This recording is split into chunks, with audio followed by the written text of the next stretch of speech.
So today I'm talking about middle child. I am middle child. मुझसे एक बड़ी बहन है, एक बहन मुझसे छोटी है, and I am the middle one. Yeah, I am the middle one. The rebel kid. Actually, I am the rebel kid also. तो अगर कोई client मेरे पास आए और मुझे पता लगे, मैं birth order से पूछूँ, and I just get to know कि she's a middle child, and I'm like, oh my god, I can understand you because I have gone through something, right?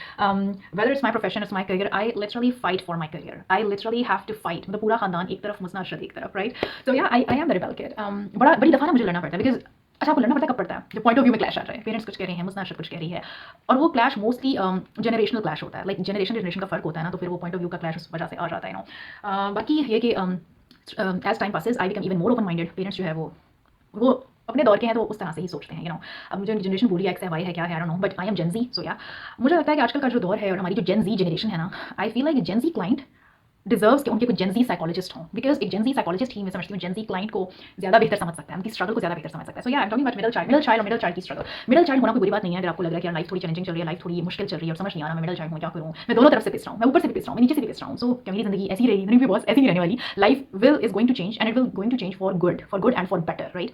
आपको ना सिर्फ अपने हिस्से का काम करना होता है। आपको क्या करना होता है? सिर्फ अपने हिस्से का काम करना होता है, उसके बाद अल्लाह भी छोड़ दें, ठीक है? हर चीज़ का ठेका आपने नहीं लिया हुआ, आपने सिर्फ अपना ठेका लिया हुआ है। अपने आप को दुरुस्त करें, अपने आप पे काम करें, सेल्फ इंप्रूवमेंट करें, जो कुछ आपके बस में है ना, हर चीज़ को कंट्रोल नहीं करना, हर चीज़ को कंट्रोल नहीं करना, जो कुछ आपके बस में है वो करें और करते जाएं, जो कुछ आप कर सकते हैं करें, magic is going to happen, right?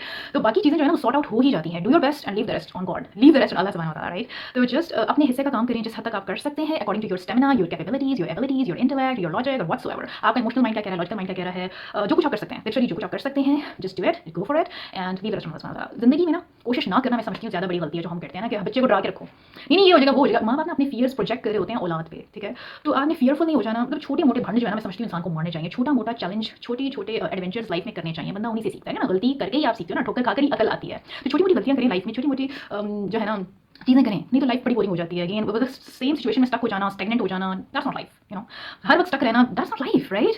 तो just do what you can and see what follows, right? And the life goes, because वक्त चेंज होता है, हर चीज़ चेंज होती है, हर चीज़ बदल रही है, and things are going to get better from now on, right? तो that's my take on middle child, because मैं मिडल चाइल्ड हूँ, I know how it feels, and अगर मुझे कभी जिंदगी में दोबारा भी पैदा होने का फर्स्ट टाइम मौका मिले ना, रीबर्थ का, तो मैं मिडल चाइल्ड होना ही चूज करूंगी। वाई? बिकॉज उसके कुछ फायदे भी हैं। Middle child are the most balanced child. Why? Because आपने ऊपर से भी प्रेशर पड़ रहा है, नीचे से भी प्रेशर पड़ रहा है, ऊपर नीचे से आपको पीसा जा रहा है लाइक अ सैंडविच, राइट? तो सोचिए मिडल चाइल्ड की रेजिलियंस कितनी ज़्यादा है ना हम लोग कितने ज़्यादा रेजिलियंट होते हैं, हमारे अंदर रेजिलियंस कितनी ज़्यादा होती है, हमारा बैकअप कर देना, हमारा कमबैक जो है ना बड़ा स्ट्रॉन्ग होता है। Your comeback must be stronger than your setback, right? तो आपका कमबैक बड़ा शानदार जबरदस्त होना चाहिए। थोड़ा सा ना इगोइस्टिक भी हो जाए, I won't mind, right? I won't mind. अपनी ईगो को भी यूटिलाइज करें, अपनी self esteem, self respect prioritize करें, खुद को प्रायोरिटाइज करें, खुद को प्रायोरिटाइज करें, खुद को इज्जत दें। खुद को इज्जत देंगे दुनिया आपको इज्जत देगी। Thank you so much, bye bye. अपना बहुत सारा ख्याल रखिएगा, अल्लाह हाफिज़।